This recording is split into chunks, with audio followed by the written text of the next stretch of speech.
Oh man, I think the Miata's over. I think it's over, boys and girls.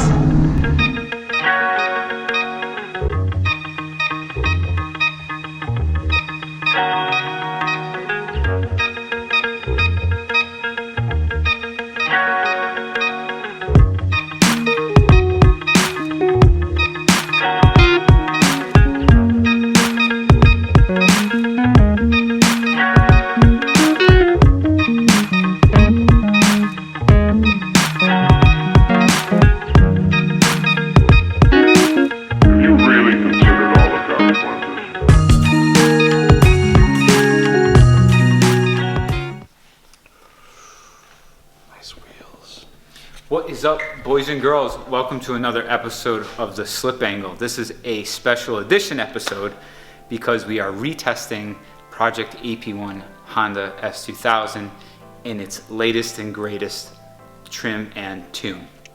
So if those of you who've tuned in, you've watched we've done quite a few mods. We did a lot of engine mods with Ballade Sports. We did their race exhaust manifold, their adjustable timing correction gear, as well as their camshafts. The overall setup netted good results on the dyno. We jumped, what did we jump? 16 horsepower from 222 at the wheels to 238. There was a lot of mid-range where it was that was peak. A bigger jump. Yep. 148 torque to 158 torque peak. But the mid-range gains were huge. Like it was like 26 or something like that. It was like almost 30 horsepower down low, and then over 20 pound-feet of torque down low as well.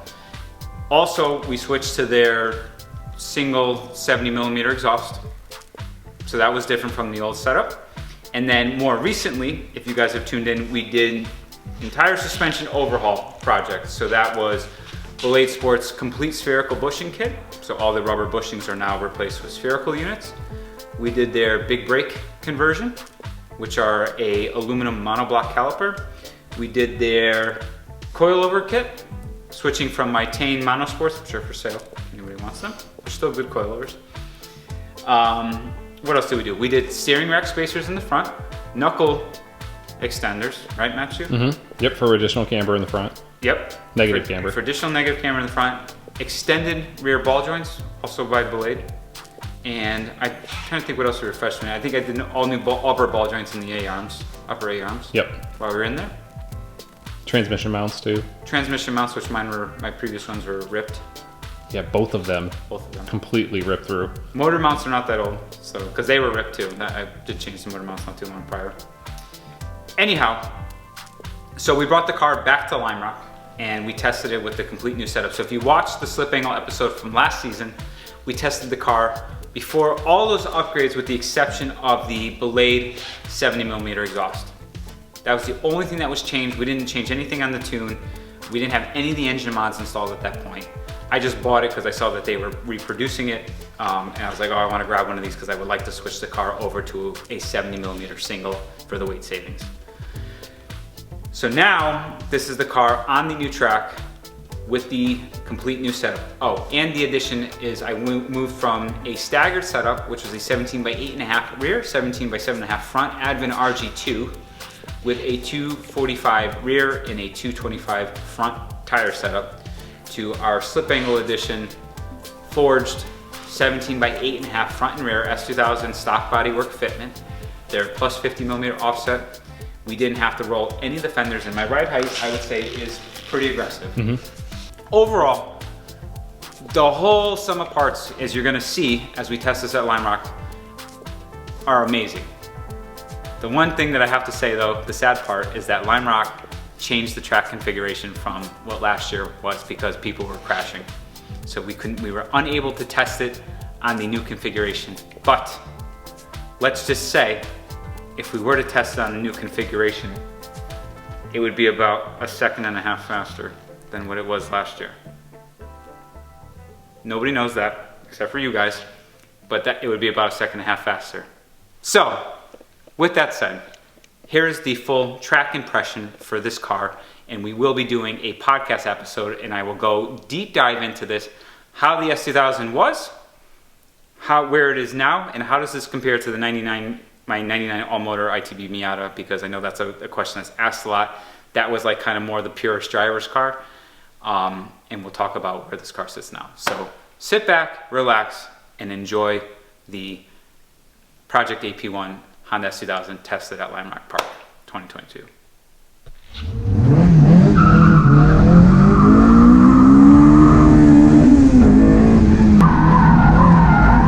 What is up, boys and girls? We are back with our only episode of the slip angle for this year in my AP1 S2000 here at Limerock Park for the Modified Machines Track Day. We are testing it since all the Ballade Sports modifications, all the engine mods, all the suspension mods which we've been featuring on the channel. This is the complete spherical bushing, big brake caliper setup. The new engine setup making 238 at the wheels and 158 pounds-feet of torque. Woo!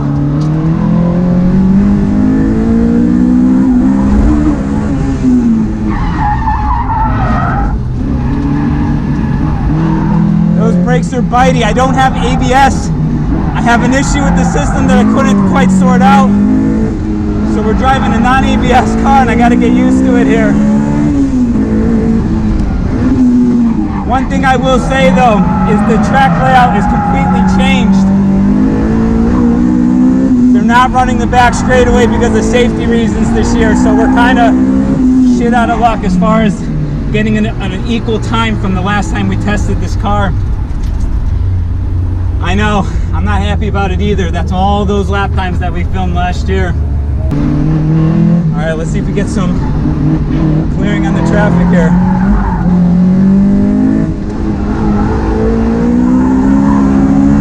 I will say immediately, the braking forces are unbelievable with these new calipers.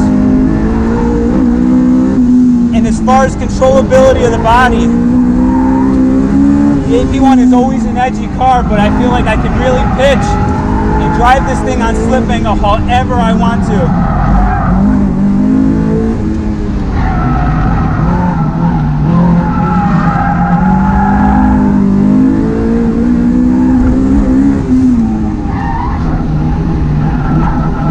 Immediately, like, this car just points to wherever I tell it to. It does whatever I ask it to do. It still has that AP1 edginess to it. But this has got to be one of the best experiences you will ever have in a car on track for a real modern day driver's car. You just drive this thing however you want.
Driving an S2000 no ABS is very interesting.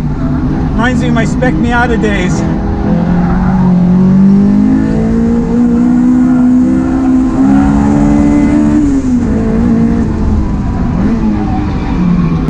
But we'll see what we can do.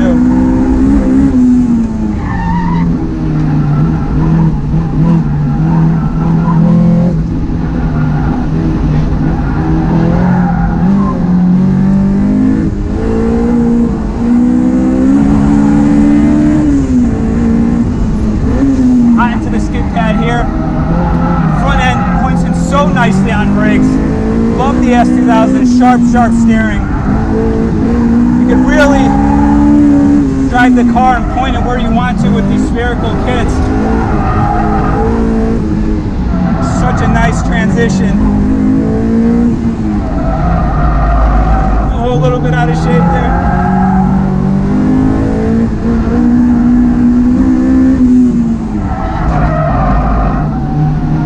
Really rotating on brakes, although we're catching back up the traffic here again.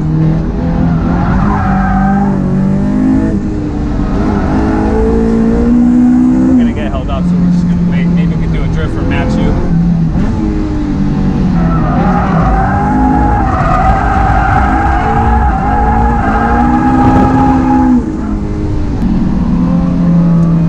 Okay, here we go. We're gonna try to get another lap time here.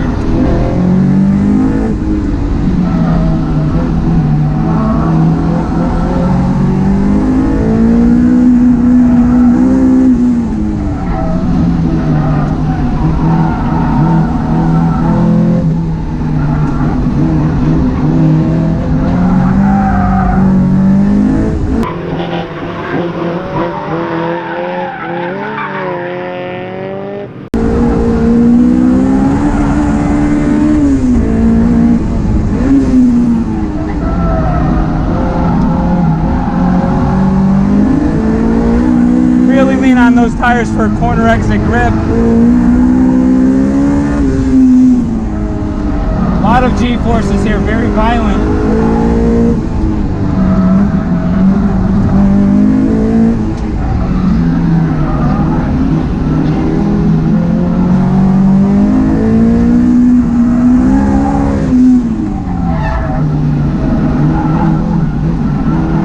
Really concentrating because I want to get a good time.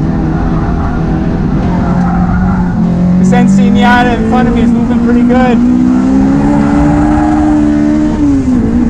Not to the NC.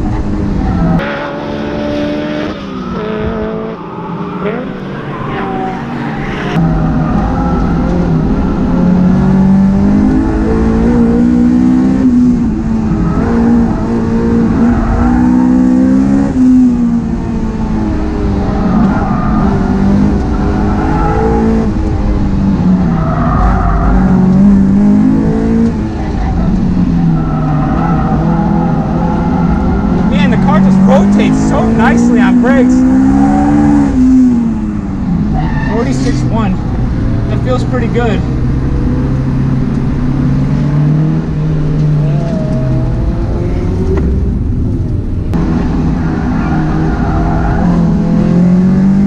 So we're gonna do a little bit of a handling impression now. Again, these are brand new 8008R Advent Yovas. They're very grippy. But let's see.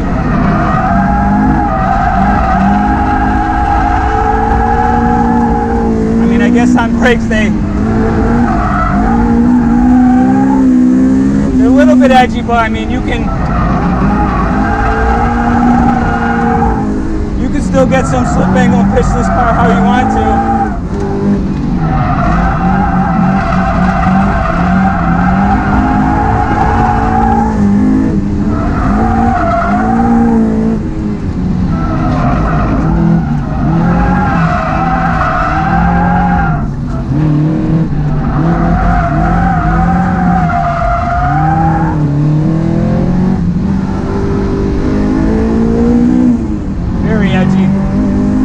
It's good though, I mean for an S2000 this is like way better than how this was before.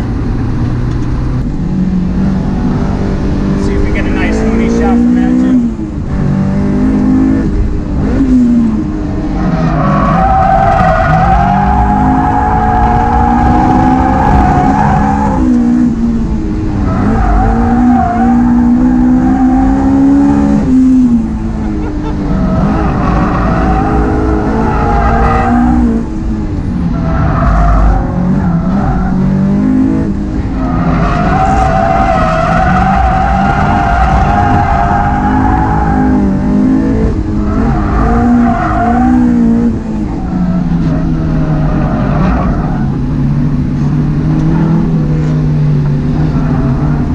Definitely liking the hoonability of this.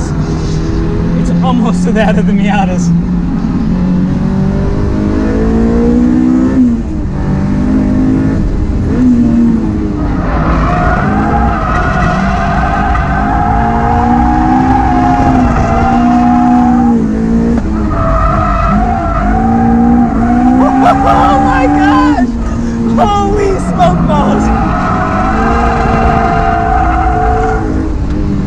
And it was at this moment the S2000 changed my outlook on the Miata forever.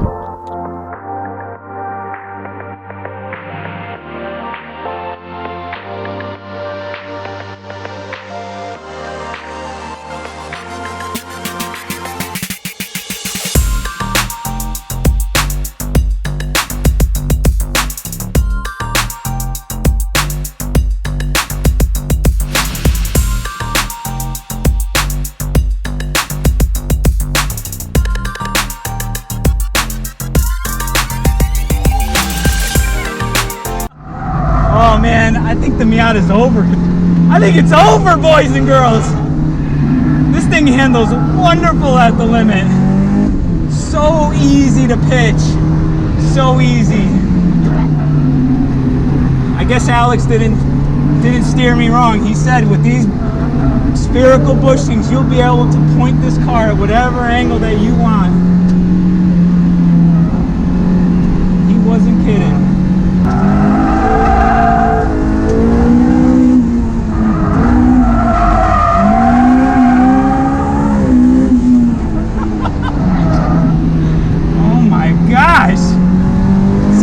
I love the S2000 because you get that hardcore like roadster sports car feeling. It's so agile, it's light, the engine is like superb when it comes to naturally aspirated 4-cylinders. Like I argue the F-Series are the best production, even over the K-Series. If you look at the way the F-Series is designed, it's just awesome. It's a race engine. It's so cool that you got the shots. So cool. Good gearbox. Best gearbox probably ever in a manual sports car. But you can just do what you want.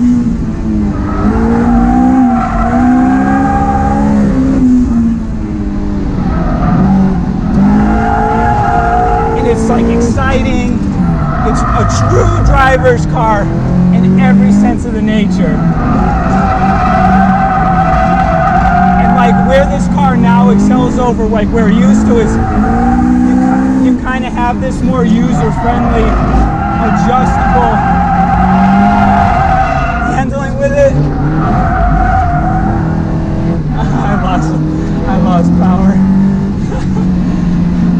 Still a 2-liter. I don't know what I was saying. Yeah, see, that was it's just a hardcore roadster that like I always wanted. And now with all the upgrades from the engine to the suspension and Ballade's coilovers in here, I mean, this car is awesome. So awesome. You can just drive the wheels off of it.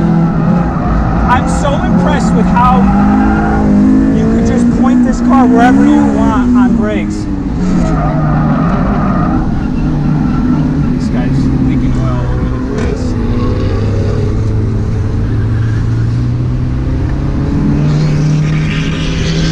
It's just amazing. And even though this car doesn't have individual throttle bodies like my 99 Miata does, this engine is still way more exciting, way more rampant. It's just screams. Just gives that all-motor experience that you really want.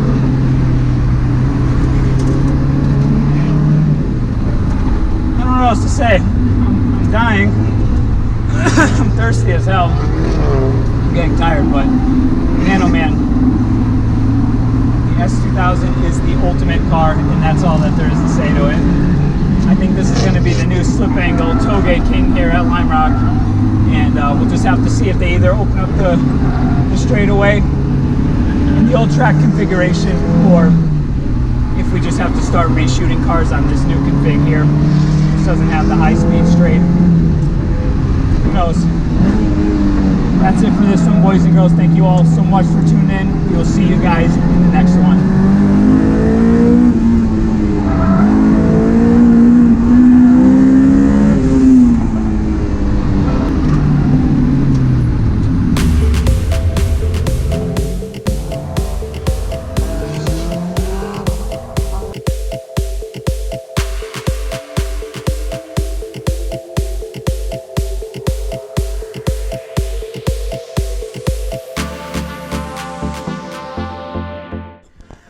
Honda S2000 is and will always be one of the coolest driver's cars ever built. Stick a 9,000 RPM race engine into an aggressively styled front midship double A-armed rear-wheel drive roadster and pair it with knife-edged handling that will punish knuckleheads, and you have a product that beckons more prototype racer than fun in the sun passenger car. I wanted one so badly that I built the snot out of an all-motor Miata as a young lad. While it's very impressive by Miata standards, nothing quite satisfies like the real thing. Though the S2000 may be considered slow by modern car standards, nothing like it existed before its introduction in 1999, and nothing ever quite like it has been built since Honda ended its era in 2009. The S2000 will always hold a special place in my heart as well as my garage.